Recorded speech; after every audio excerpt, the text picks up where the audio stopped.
Hello दोस्तों, नमस्ते, प्रणाम। हम किरण शर्मा, हम मंजू शर्मा अपना यूट्यूब चैनल पर सबके स्वागत करै छी। जत्ते दीदी भाईजी, जत्ते चाची माय भैया दीदी सबके प्रणाम करै छी। अहाँ सब प्यार आशीर्वाद दैत रहबै, नहीं भूलबै। और हम दोनों देवरानी जेठानी जा रहल छी बहुत प्यारा से बेटी विवाह के गीत गाब। अहाँ सब जरूर सुनब और कमेंट जरूर कनी से कमेंट करब और प्यार आशीर्वाद देब। हमरा दोनों के जोड़ी केहन लगे से हो कनी जरूर कमेंट करके बताएब। और देखियो बहुत प्यारा सा गीत है। जब बेटी जवान भ जाय छै तब बाबा के की कहै छै, जरूर अहाँ सब गीत के लास्ट तक सुनबे, जरूर समझ पेबै। बहुत मान प्रदान सबसे बेटी घर में राखल जाय छै। सब बाबा से पहले तो समाज के बेटी भारी भ जाय छै, लेकिन बेटी समाज के होय छै, घर परिवार के सबके होय छै। देखियो बेटी की कहि रहल छथिन बाबा के। अहाँ सब गीत बहुत प्यारा सा गीत है, अहाँ सब जरूर सुनब, जरूर कमेंट करब। हमरा दोनों के जोड़ी केहन लगे से हमरा दोनों के कहब। एकदम सुपर से देखै ऊपर। छियै एक रंग के साड़ी पहिरने छी दोनों के। हम दोनों के एके रंग के छी त एके रंग के साड़ी नहीं पहिरबिय। अहाँ सब किनका कमेंट करके जरूर बताएब। कते दिन आयो बाबा तता माता करब, ई तता माता करब। कते दिन रखब कुमार, कते दिन आयो बाबा तता माता करब, ई तता माता करब। कते दिन रखब कुमार, छबे महीना बेटी तता माता करब, तता माता करब। बर दिन रखब कुमार, छब महीना बेटी तता माता करब, ई तता माता करब। बर दिन रखब कुमार, खेतऊ सरही बेटी हरब, जोताएब, ई हरब जोताएब।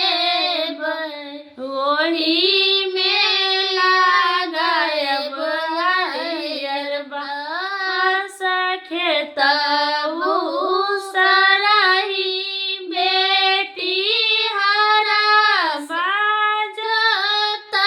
जोताएब, हरब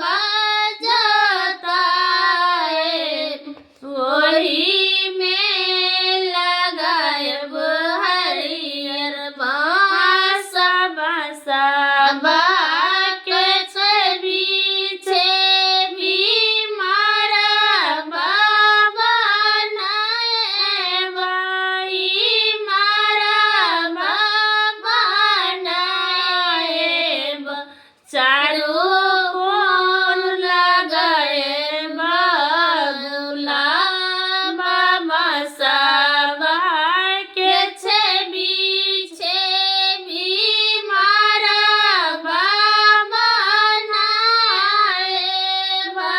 मारब बनाएब।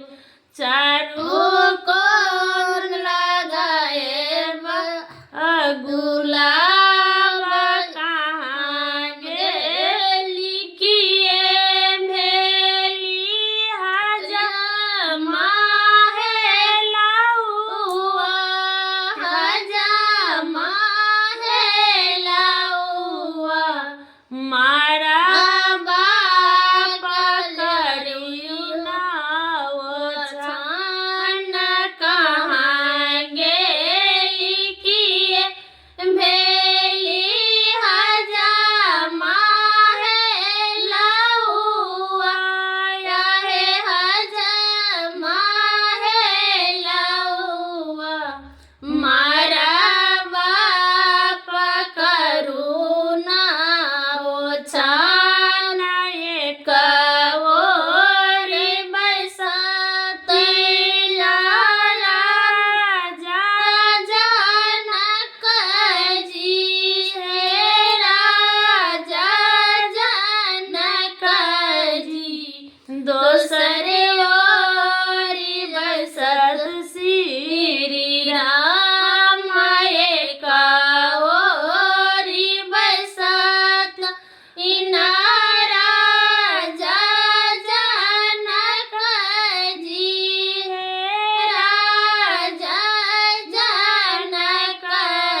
दोसरे ओरी बसत श्री राम जंगाचारी बसत ना सीता कुमारी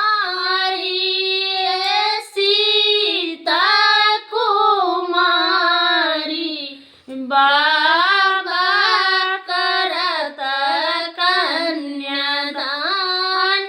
जंगाचारी बसती ना सीता कुमारी आहे सीता कुमारी